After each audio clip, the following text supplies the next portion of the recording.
ఈ దినం మనం దేవుని వాక్యంలో నుండి ఒక నాయకురాలు గురించి మాట్లాడుకుందాం.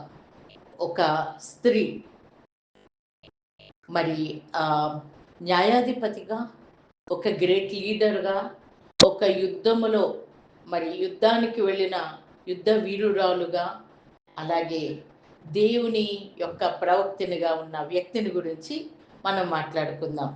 ఎవరో గెస్ట్ చేయండి, మీకు ఐడియా వచ్చింది కదా? కాదు, దెబోరా. న్యాయాధిపతులు 4-5 అధ్యాయాలలో దెబోరా ఒక ప్రవక్తినిగా, న్యాయాధిపతిగా, అలాగే ఒక గొప్ప యుద్ధ వీరురాలుగా ఉండడం మనం చూస్తాం. న్యాయాధిపతులు 4-5 అధ్యాయాలలో దెబోరాను గురించి మనము దేవుని వాక్యంలో నుండి చదువుతాం. అయితే ఈ న్యాయాధిపతుల కాలంలో దెబోరా 4వ న్యాయాధిపతిగా ఉన్నది. ఒకే ఒక్క స్త్రీ న్యాయాధిపతిగా ఉన్న ఆమె దెబోరా. మరి ప్రవక్తినిగా ఉన్నది. మరి పాత నిబంధనలు ప్రవక్తులుగా మిరియాము, హుల్దా, అలాగే మరి యెషయా ప్రవక్త యొక్క భార్య దెబోరా, ఇలాగా చాలామంది ప్రవక్తనులు ఉన్నారు. కానీ న్యాయాధిపతిగా ఉన్నది మరి దెబోరాను గురించి మనం చూస్తాం. ఈ యొక్క దెబోరా ఏ కాలంలో ఉన్నది అని అంటే, మోషే ఇశ్రాయేలు ప్రజల్ని ఐగుప్తు దాస్యంలో నుండి నడిపించి యెహోషువకి బాధ్యతలు అప్పచెప్పిన తర్వాత యెహోషువ మరి దేవుడు ఇస్తానన్న వాగ్దాన దేశమును మరి చక్కగా జయించి ఇశ్రాయేల్ ప్రజలకి ఇచ్చేస్తారు.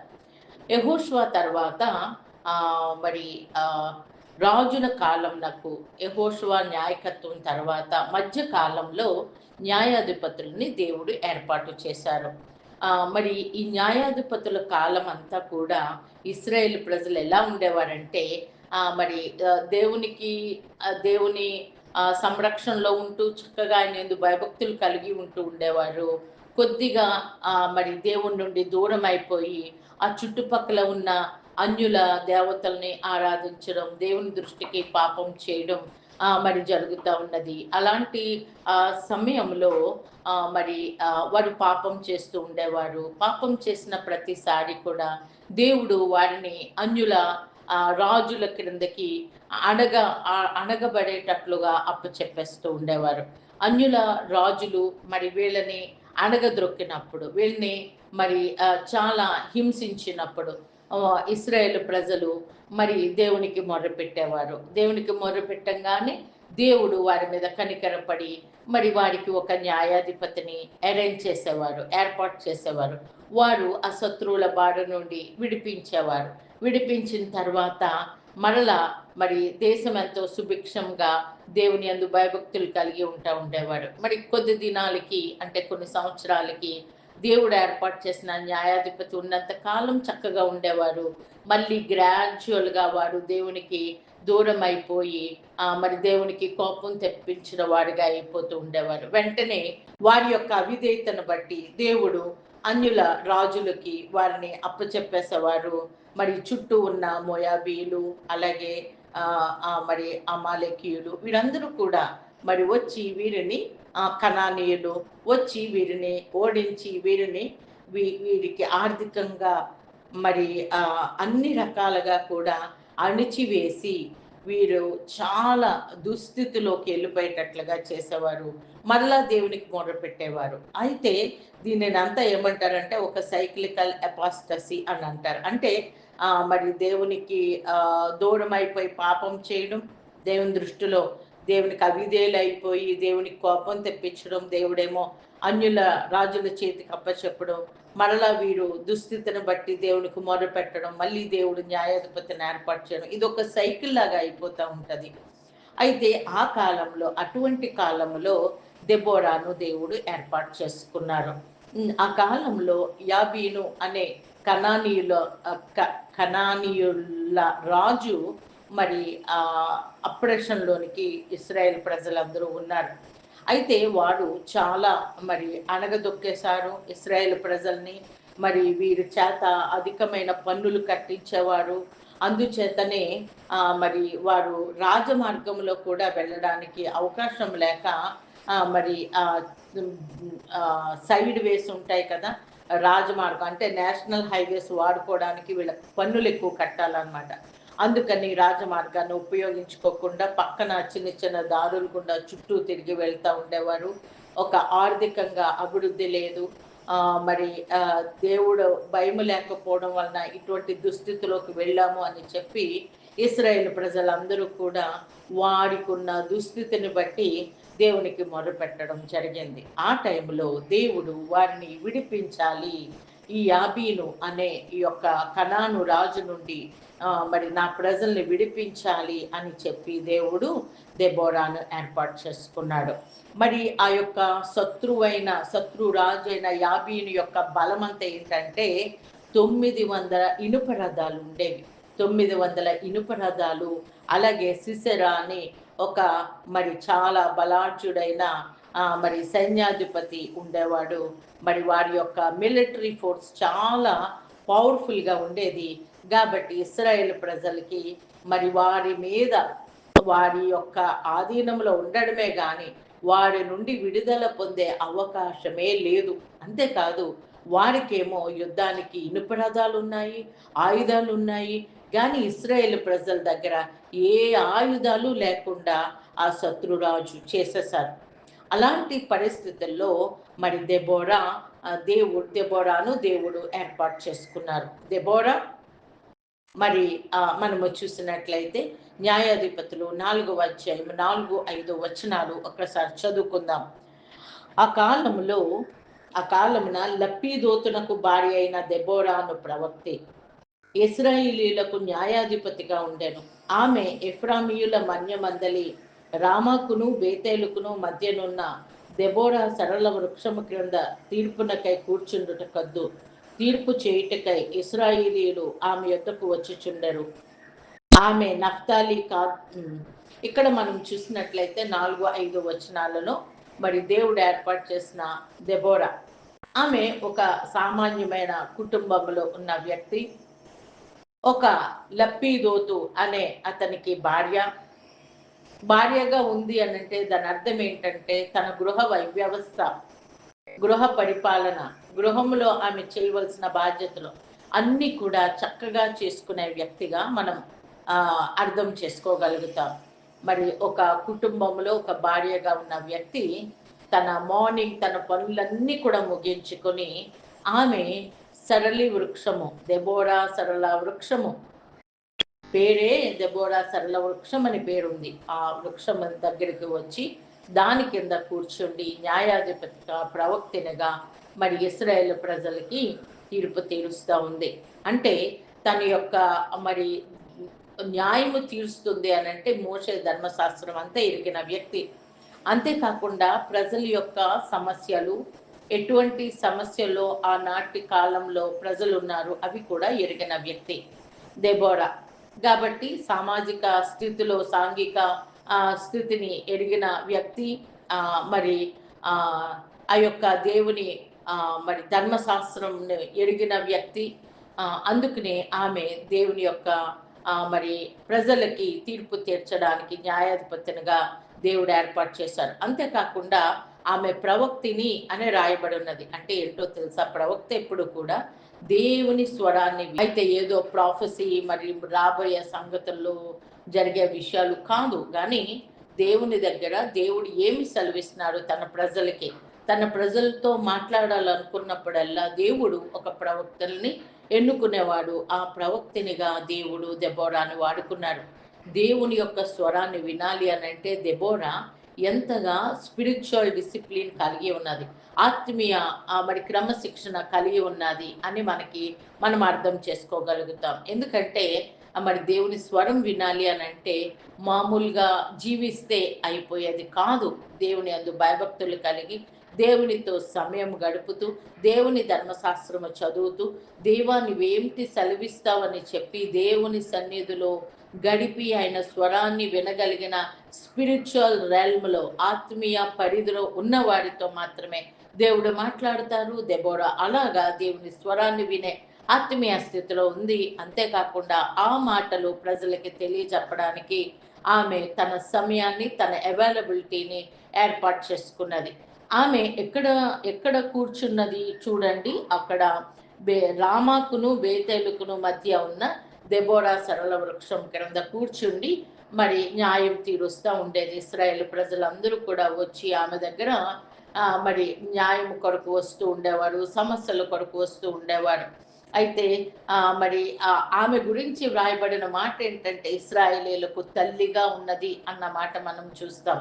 యెస్. ఒక తల్లి ఎలాగా ప్రేమ కలిగిన మరి మృదుత్వము కలిగిన మనస్సు కలిగి ప్రజల యొక్క తన బిడ్డల యొక్క సమస్యలకి వారు అడగకపోయినా వారికి మరి మేలు చేసే వ్యక్తిగా మరి వారి పోషణ గురించి గాని, వారి యొక్క స్థితిగతుల గురించి, అభివృద్ధి గురించి ఎలాగ ఒక తల్లి తన బిడ్డల గురించి ఆలోచిస్తదో, దెబోరా కూడా అటువంటి ఆలోచన, మనస్తత్వం కలిగి ఉండేది. దేవునికి స్తోత్రం. అయితే మరి దేవుడు ఆమెకు ఒక విషయాన్ని బయలుపరిచారు. ఏంటా విషయం అంటే చూడండి 6, 7 వచనాలలో మనము చూసినట్లయితే ఆమె నఫ్తాలి కెదెషులో నుండి అబినోయము కుమారుడైన బారాకును పిలువనంపించి అతనితో ఇట్లనెను, నీవు వెళ్ళి నఫ్తాలీలలోను జబూలీనులోను 10,000 మంది మనుషులను తాబోరు కొండ యుద్ధకు రప్పించుము. నేను నీ దగ్గరకు యాబీను సేనాధిపతి అయిన సిసెరాను అతని రథములను అతని సైన్యమును కీషోను ఏటి యొద్దకు కూర్చి నీ చేతికి అతనిని అప్పగించదనని ఇశ్రాయేలీల దేవుడైన యెహోవా సెలవిచ్చి ఉండలేదా అని దెబోరా చెప్పగా, చూడండి దేవుడు ఆల్రెడీ ఏంటిది బారాకుతో దేవుడు మాట్లాడారు. ఏమి మాట్లాడారు దేవుడు? ఇదిగో నీవు నఫ్తాలి జబూలూను వంశములోని వారిని ఒక 10,000 మందిని తీసుకుని నీవు మరి తాబోరు కొండ దగ్గరికి వెళ్ళు. నేను మరి సిసెరాను అతని సేననంతటిని కూడా నేను కిషోను వాగునొద్దకు రప్పించి అతన్ని నీ చేతికి అప్పచెప్తాను అని ఆల్రెడీ దేవుడు అభినోయము కుమారుడైన బారాకుతో దేవుడు మాట్లాడారు. ఆ విషయాన్ని మళ్ళీ దేవుడు ఎవరికి తెలియచేస్తున్నారంటే దెబోరాతో మాట్లాడుతూ ఉన్నారు. అందుకని దెబోరా బారాకుని పిలిపించి ఇదిగో నీకు దేవుడు సెలవివ్వలేదా? నీవు నఫ్తాలి జబూలూను వంశంలో నుండి 10,000 మందిని తీసుకుని తాబోరు కొండ మీదకి వెళ్ళమని దేవుడు నీకు చెప్పలేదా అని చెప్పి, నీకు ఆల్రెడీ చెప్పారు కానీ నువ్వు వెళ్ళలేదు. మళ్ళీ దేవుడు చెప్తూ ఉన్నారు, గొప్ప విజయాన్ని దేవుడు కలగజేయబోతా ఉన్నాడు, నువ్వు బయలుదేరు, నువ్వు రా అని చెప్పి మరి కబురు పంపిస్తే బారాకు ఏమంటున్నాడంటే, బారాకు చాలా భయం కలిగి ఉన్నాడు. ఎందుకంటే వాడు ఇనుప రథాలు కలిగి ఉన్నాడు. ఈయన 10,000 మంది సైనికులతో వెళ్తే వాళ్ళ మిలిటరీ ఫోర్స్ చాలా బలమైంది. ఎలాగా? కానీ దేవుడు ఆల్రెడీ మాట్లాడాడు. దేవుడు మాట్లాడినా వెళ్ళడానికి ధైర్యం చాలలేదు. అందుకనే ఏమంటున్నాడంటే మరి దెబోరాతో చూడండి ఒకసారి ఆ మాట. బారాకు 8వ వచనంలో, బారాకు నీవు నాతో కూడా వచ్చిన ఎడల నేను వెళ్ళేదను, గాని నీవు నాతో కూడా రాని ఎడల నేను వెళ్ళనని ఆమెతో చెప్పగా, చూడండి ఏమంటున్నాడు. బారాకుకి దెబోరా గురించి బాగా తెలుసు. ఈ దెబోరా ప్రవక్తిని నాతో పాటు ఉంటే నాకు ధైర్యం ఉంటుంది. ఇదిగో దేవుడు మాట్లాడే వ్యక్తి, దేవుడు మాట్లాడుతూ ఉంటే నాతోనూ మాట్లాడుతున్నాడు. కానీ ఈమెతో ఇంకా దేవుని ఏర్పాట్లో ఉన్న మరి దెబోరా ప్రవక్తిని ఆమె నాతో ఉంటే నాకు ధైర్యం కలుగుతుంది అని చెప్పి, నువ్వు నాతో వస్తే నేను వెళ్తానని చెప్పి అన్నప్పుడు, ఇదిగో నేను వస్తాను కానీ ఒక స్త్రీ చేతికి మరి స్త్రీ చేతి ద్వారా చూడండి ఆ మాట. అప్పుడు ఆమె 9వ వచనం, నీతో నేను అగత్యముగా వచ్చేదను, అయితే నీవు చేయు ప్రయాణం వలన నీకు ఘనత కలగదు. యెహోవా ఒక స్త్రీ చేతికి సిసెరాను అప్పగించునని చెప్పి తాను లేచి బారాకుతో కూడా కెదెషునకు వెళ్ళాను. చూడండి మరి ఇక్కడ మరి ఆమె అంటున్న మాట, నేను నీతో వస్తాను కానీ దేవుడు ఒక స్త్రీ చేతికి అప్పచెప్పేశాడు శత్రు సైన్యాన్ని అనే మాట వస్తుంది, నీకు రావాల్సిన ఘనత ఒక స్త్రీకి వచ్చేస్తుంది కదా అనేసి అని అన్నప్పుడు, అయినా పర్వాలేదు నువ్వు రావాలి అని కూర్చున్నాడు బారాకు. సో నేను వస్తాను అని చెప్పినందువలన బారాకు బయలుదేరాడు. బారాకు బయలుదేరి నఫ్తాలి జబూలును ఆ వారి దగ్గర నుండి 10,000 మందిని సమకూర్చుకున్నాడు. మరి ఈ యొక్క దెబోరా కూడా వారితో పాటు ప్రయాణమైంది. వీరందరూ కూడా తాబోరు పర్వతం దగ్గరికి, కొండ దగ్గరికి వెళ్ళారు. తాబోరు పర్వతం దగ్గరికి వెళ్ళిన వెంటనే ఇన్ఫర్మేషన్ కనానీయులకు తెలిసింది. యాబీను ఇన్స్ట్రక్షన్ ఇస్తా ఉన్నాడు. సిసెరా ఇదిగో వారందరూ కూడా యుద్ధానికి బయలుదేరాడు, వాళ్ళని తుత్తు నీలుగా మరి సంహరించి వాళ్ళు మళ్ళీ మరి యుద్ధానికి రాకుండా నువ్వు వాళ్ళని మట్టుమాయం చెయ్యు అని చెప్పి పంపించాడు. ఎవరిని? సిసెరాని. సిసెరా వెంటనే బయలుదేరాడు. 900 ఇనుప రథాలు, గొప్ప మిలిటరీ సైన్యముతో, గొప్ప ఆయుధాలతో బయలుదేరాడు. వాళ్ళు ఎక్కడికి వచ్చారంటే కీషోను వాగు దగ్గరకు వచ్చారు. వారు కీషోను వాగు దగ్గరికి వచ్చినప్పుడు దేవుడు మరి దెబోరాతో మాట్లాడిన మాట ఏంటంటే, నేను వారిని కీషోను వాగు దగ్గరికి తెప్పిస్తాను, వారిని నీ చేతికి అప్పచెప్తాను అన్న మాట గుర్తొచ్చింది. దేవుడు కూడా మాట్లాడుతూ ఉన్నారు. దేవుడు బయలుదేరాడు యుద్ధానికి. ఇదే సూచన.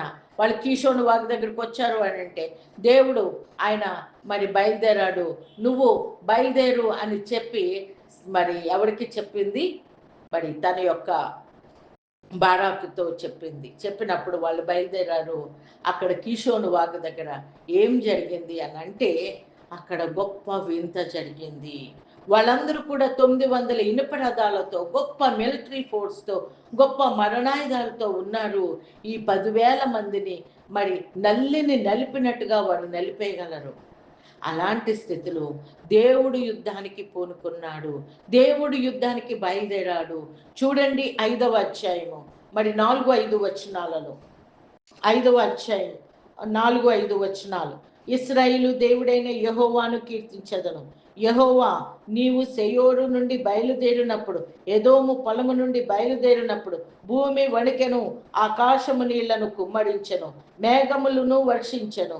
యెహోవా సన్నిధిని కొండలలో నుండి ప్రవాహములు వచ్చెను. ఇశ్రాయేలు దేవుడైన యెహోవా సన్నిధిని సినాయిలో నుండి ప్రవాహములు వచ్చెను. అనాథు చూసారా ఇక్కడ ఏం జరిగింది? దేవుడు యుద్ధానికి బయలుదేరాడు. దేవుడు యుద్ధానికి బయలుదేరిన వెంటనే జరిగినది ఏంటంటే, ఆయన శయూరు మన్యంలో నుండి బయలుదేరుతూ ఉన్నప్పుడు ఆకాశం వర్షం మొదలు పెట్టింది. మేఘాలు మరి దేవుడు తన ఇంటిలో నుండి మేఘాలని, ఆ మేఘాలలో నుండి గొప్ప వర్షాన్ని మరి మరి పంపించినప్పుడు కొండల గుండా వర్షం ప్రవాహముగా, వర్షపు నీరు ప్రవాహముగా ప్రవహించింది. కీషోను వాగు యూజువల్గా ఎలా ప్రవహిస్తుందంటే ఒక చిన్న పాయగా, ఒక చిన్న పాయ సెలరి ఏరుగా, మరి ఎంతో ఆహ్లాదకరంగా చిన్న ఏరులాగా పారుతుంది. కానీ దేవుడు యుద్ధానికి బయలుదేరాడు. దేవుడు యుద్ధం చేయడానికి, ఆయన ప్రకృతిని ఆయన ఆధీనంలో ఉంచుకున్న ఆ దేవుడు వర్షాన్ని పంపించాడు. వర్షపాతం మెండుగా, తుఫాను పడింది, పెద్ద వర్షం పడింది. చూడండి ఇంకొక మాట కూడా మరి 5వ అధ్యాయములో చూడండి 20వ వచనం. నక్షత్రములు ఆకాశము నుండి యుద్ధము చేశాను, నక్షత్రములు తమ మార్గములో నుండి సిసరాతో యుద్ధము చేశాను. కిషోను వాగు వెంబడి, పురాతనపు వాగైన కిషోను వెంబడి వారు కొట్టుకుని పోయిరి. చూసారా? మేఘాలు ఆయన సైన్యాలు, ఆయన వాహనాలే కాదు, ఆయన సైన్యాలు కూడా ఆయన వర్షించమని మరి ఆజ్ఞాపించినప్పుడు వర్షం కురిసింది. ఆకాశ నక్షత్రాలు కూడా వారి వంతు పని వారు చేస్తూ ఉన్నారు. అక్కడ కీషోను వాగు ఏమైందంటే చిన్న సెలయేరుగా పారే కీషోను వాగు ఒక పెద్ద ఉధృతమైన వరదగా మారిపోయింది. ఒక సముద్రము మరి సముద్రములోనికి మరి కొట్టుకుని పోయే ఉన్నదంతా కూడా మరి ఆ కొట్టుకుని పోయి సముద్రంలో పడవేసే గొప్ప ప్రవాహంగా ఆ కీషోను వాగు నిండిపోయింది. ఆ కీషోను వాగు ఎప్పుడు కూడా ఎండిపోయి చిన్న సెలయేరుగా ఉన్న ఆ ప్రాంతంలో సిసెరా 900 ఇనుప రథాలతో దిగిన ఆ శత్రు సైన్యం అంతా కూడా ఈ ప్రవాహంలో చిక్కుబడ్డాయి. కొట్టుకుని పోయిన వారు కొట్టుకుని పోయారు. మిగతా వాళ్ళు ఏమయ్యారంటే ఆ మట్టి బురద మట్టిలో ఆ ఇనుప రథాలు కూడుకుపోయినాయి, కొట్టుకెళ్ళిపోయినాయి. మిగిలినవేమో కూడుకుపోయినాయి. వాళ్ళందరికీ కూడా ఏం చేయాలో అర్థం కాలేదు. వారందరూ కూడా ఇంకా మనసులో భయం కలిగింది. ఏంటి వర్షం ఎప్పుడూ లేదే, ఇదే ఎప్పుడు కూడా ఇంత ప్రవాహం ఎప్పుడూ లేదే అని వాళ్ళు భయం పడిపోతా ఉన్నారు. చూడండి మరొక వాక్యం చూద్దాం. చూడండి 14వ వచనం, 4వ అధ్యాయం. దెబోరా 12వ వచనం నుండి చూద్దాం. అభినోయము కుమారుడైన బారాకు తాబోరు కొండ మీదకి పోయినని సిసెరాకు తెలుపబడినప్పుడు సిసెరా తన రథములన్నిటినీ, తన 900 ఇనుప రథములను అన్యుల తమ పక్షముగానున్న సమస్త జనులను పిలిపింపగా, దెబోరా, లెమ్ము, యెహోవా సిసెరాను నీ చేతికి అప్పగించిన దినము ఇదే, యెహోవా నీకు ముందుగా బయలుదేరును కదా అని బారాకుతో చెప్పినప్పుడు, బారాకు ఆ 10,000 మంది మనుషులను వెంట పెట్టుకుని తాబోరు కొండ మీద నుండి దిగి వచ్చాను. వాళ్ళు దిగి వచ్చేటప్పటికి జరిగింది ఏంటంటే, బారాకు వారిని హతము చేయనట్లు యెహోవా సిసెరాను అతని రథములన్నిటినీ అతని సర్వసేనను కలవరపరచగా సిసెరా తన రథము దిగి కాలి నడకను పారిపోయాను. ప్రైజ్ ది లార్డ్, హల్లెలూయా. దేవుడు తన కార్యం చెయ్యాలి అనంటే ఆయన చేతిలో ప్రకృతి అంతా ఉంటుంది. ఆయన సార్వభౌమత్వము కలిగిన దేవుడు, ఆయన సర్వాధికారి అయిన దేవుడు. ఆ యొక్క వాగు ఎప్పుడు చిన్న సెలియేరుగా ఉండే ఆ వాగు వర్షపు నీరుతో నిండిపోయి గొప్ప ఉధృతమైన ప్రవాహం ప్రవహించింది. వాళ్ళందరికీ కూడా కలవడం పట్టుకుంది. వాళ్ళు ఏం చేయాలో వాళ్ళకి అర్థం కాలేదు. కొట్టుకుని పోయిన వాళ్ళు కొట్టుకుని పోయారు, దిగబడిపోయినవి. వాళ్ళు ఇంకా రథాలు దిగారు, పరుగులు పెట్టారు, వెనక్కి పరుగులు పెట్టారు. ఏంటిది వీళ్ళ దేవుడు మనతో యుద్ధం చేస్తున్నాడా అని వాళ్ళకి అర్థమైపోయింది. సిసెరా అయితే ప్రాణ రక్షణ కొరకు పరిగెడతా ఉన్నాడు. పరిగెట్టి ఎక్కడికి వెళ్ళాడు చూడండి.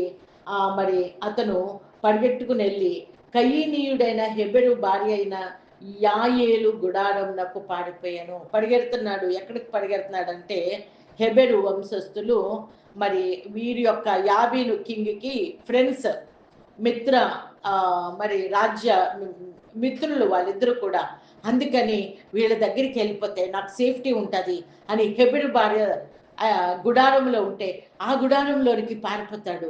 పారిపోయినప్పుడు మరి యాయేలు ఎదుర్కొంటుంది, రమ్మని ఆహ్వానిస్తుంది. ఇదిగో నువ్వేం భయపడకు, ఇదిగో నువ్వు రా, లోపలికి రా అని చెప్పి ఆహ్వానిస్తుంది. అలసిపోయి ఉన్నాడేమో, పరిగెట్టి ఉన్నాడేమో, చాలా దాహంగా ఉన్నదని చెప్పి అడిగినప్పుడు, అరే నీకు మంచినీళ్ళు ఏంటి, నీకు పాలే ఇస్తాను, మీగడ పాలు ఇస్తాను అనుకుని ఆమెమో పాలు బుడ్డిస్తుంది. పాలు తాగేటప్పటికి అలసిపోయి ఉన్నాడేమో, మైండ్ ఫుల్గా కన్ఫ్యూజన్గా ఉన్నదేమో, ఇంకా మరి పడుకుంటే బెటర్ అని అనిపించింది. ఆమె కూడా చక్కగా బెడ్ పరిచింది, చక్కగా దుప్పటి కప్పింది. వెంటనే గాఢమైన నిద్రలోకి వెళ్ళిపోయాడు. దేవుడు ఏదైనా ఒక కార్యం చేయాలంటే పరిస్థితులు ఎలాగన్నా మార్చగలడు. యాక్చువల్గా ఇశ్రాయేలు ప్రజలకు కూడా వ్యతిరేకంగా ఉన్నవారే ఆ హెబెరు వంశపు వారు. కానీ ఆమె ఏం చేస్తుందంటే, ఆమె ఇతను పడుకోగానే మరి గుడారపు మేకు తీసుకుంది, సుత్తి తీసుకుంది, ఆ కణత మీద గుడారపు మేకు పెట్టింది, ఒక్క ఏటున కొట్టింది. ఆ గుడారపు మేకు కణతలో నుండి భూమిలోనికి దిగబడిపోయింది. అక్కడికక్కడే చనిపోయాడు. ఎవరు? సిసెరా. ఎవరు? ఒక గొప్ప మిలిటరీ పవరున్న మరి ఆ సైన్యాధిపతి. ఇనుప రథాలేమో కొట్టుకుని వెళ్ళిపోయినాయి, కొన్నేమో మట్టిలో దిగబడిపోయింది. మరి మిగతా సైన్యం అంతానేమో కలవడంతో పారిపోయారు. సిసెరా ఏమో ఆ యొక్క గుడారంలో చచ్చిపడి ఉన్నాడు. వెంటనే యాయేలు బయలుదేరింది. అసలు యాయేలు ఎవరు? మోషే మామయ్య ఇత్రో సంతానమునకు చెందిన హెబెరు వంశానికి చెందిన హెబెరు భార్య యాయేలు. దేవుడు ప్రోఫెటిక్గా ఒక మాట పలికించాడు దెబోరా ద్వారా. ఒక స్త్రీ చేతికి దేవుడు వారిని అప్పచెప్పుతాను అన్న మాట నెరవేరడానికి దేవుని ఏర్పాటులో అది జరగాలి అనంటే శత్రువునైనా దేవుడు మిత్రపక్షంగా మార్చేసి కార్యం చేస్తాడు. హల్లెలూయా. దేవుడు నీకు కార్యం జరగాలి అనంటే నీ పక్షపు వారే కాదు, శత్రువుల పక్షపు వారి దగ్గర నుండి కూడా దేవుడు కార్యాలు చేస్తాడు. ఈ యాయేలు బయటికి పరిగెట్టుకుని వెళ్ళింది. మరి ఈ యొక్క బారాకు కనిపించాడు. ఎవరిని తరుముతా? సిసెరాని తరుముతా, ఎత్తుక్కుంటా. బారాకును పిలుస్తా ఉంది. ఇదిగో నువ్వెవరిని వెతుకుతున్నావో అతన్ని నేను చూపిస్తాను రమ్మని చెప్పి మరి తీసుకుని వెళ్ళి చచ్చి పడి ఉన్న సీసెరాను చూపించింది. దేవునికి స్తోత్రం, హల్లెలూయా.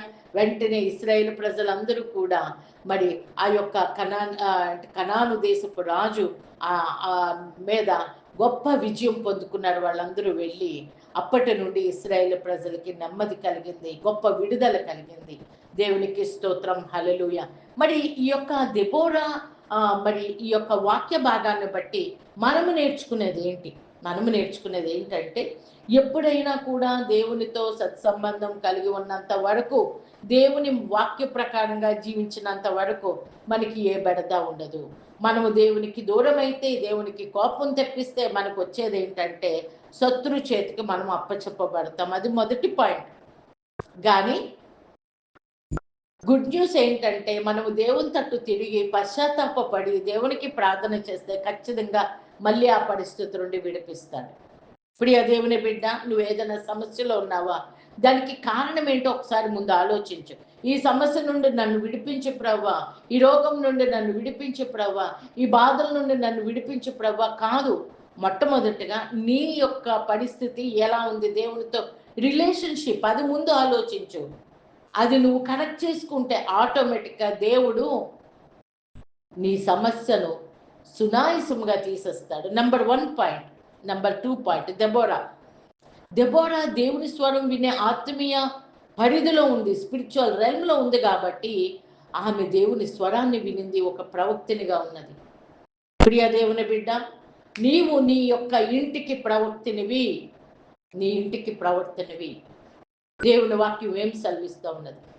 సామెతలు 31వ అధ్యాయములు రాబో సంగతుల గురించి గుణవతి అయిన భార్య భయపడదు అని ఉన్నది. ఎందుకో తెలుసా? దేవుడు అన్ని కూడా తెలియచేస్తాడు. Your a prophetess to your family. నీ ఇంట్లో వాళ్ళు ఏమైపోతారు, నీ ఇంట్లో వాళ్ళకి ఏదన్నా మరి ఈ దేవుడి నుండి తప్పిపోతారా, మరి ఏదన్నా మరి ఎగ్జామ్స్కి వెళ్తున్నప్పుడు పాస్ అవుతారా లేదా, ఉద్యోగానికి వెళ్తే ఉద్యోగం వస్తుందా లేదా, మ్యారేజెస్ అవుతుందా లేదా, దేని గురించి నువ్వు వర్రీ అవ్వక్కర్లేదు. You should be a prophetess to your family. నీ యొక్క ఇంటికి నీవు ప్రవక్తినిగా దేవుడు నిన్ను ఏర్పాటు చేసుకున్నాడు. నువ్వు ఏమి బలం పొందుకుని నువ్వు పరుగులు పెట్టక్కర్లేదు ఇటు అటును. కానీ దెబోరా ఏం చేసిందో తెలుసా? యుద్ధ రంగానికి పరిగెట్టిందండి బారాక్తో పాటు. నువ్వు కూడా దేవుని కొరకు ఒక అడుగు ముందుకెళ్ళి దేవుడు నీ కార్యాన్ని చక్కబెడతాడు, శత్రుబలాన్ని నిర్వీర్యపరుస్తాడు, నీ చేతికి గొప్ప విజయాన్ని ఇస్తాడు. హల్లెలూయా.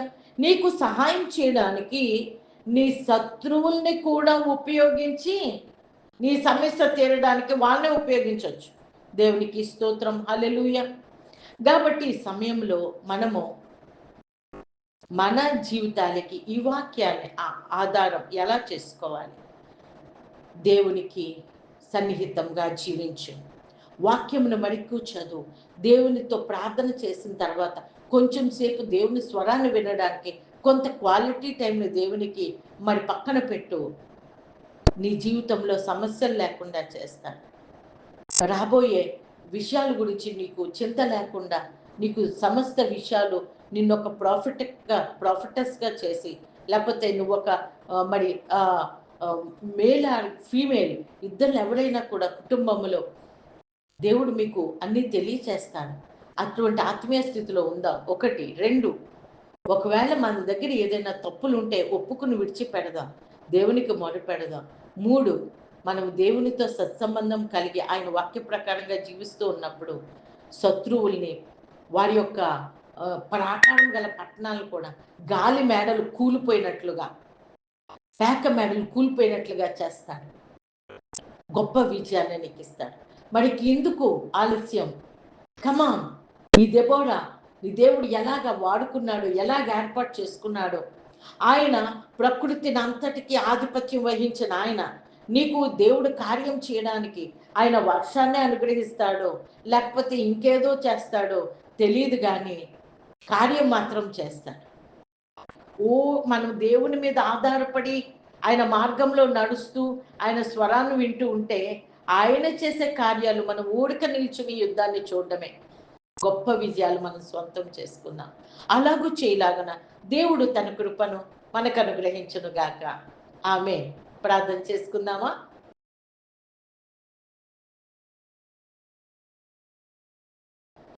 ప్రియ పరలోకమందున మా తండ్రి, నీకు వేలాది స్తుతులు, స్తోత్రములు. ఇదిగో ప్రభా, దెబోరా ఎలాగ నువ్వు ప్రభా ఒక గొప్ప ప్రవక్తినిగా, ఒక పెద్ద నా తండ్రి న్యాయాధిపతిగా, ఒక లీడర్గా, ఒక మిలిటరీ వుమెన్గా, యుద్ధానికి వెళ్ళిన ఒక మిలిటరీ వుమెన్గా నువ్వు చేసుకున్నావో తండ్రి ప్రభా. ఈ వాక్యం వింటున్న ప్రతి ఒక్కరిని ప్రభా, స్త్రీ అయినా పురుషుడైనా కూడా తండ్రి నా ప్రభా, ఒక గొప్ప యుద్ధ వీరులుగా చెయ్యండి ప్రభా. నీతో సత్సంబంధం కలిగి ఒక ప్రవక్తులుగా మార్చండి. వారి కుటుంబాలకి వారే ప్రవక్తలు తండ్రి అని గుర్తెరిగినట్లుగా కృప చూపించండి దేవ. నజరేయుడైన శక్తి కలిగిన యేసయ్య అతి పరిశుద్ధమైన నామంలో ఈ ప్రార్థన అడిగి వేడుకుంటున్నాము తండ్రి. ఆమేన్.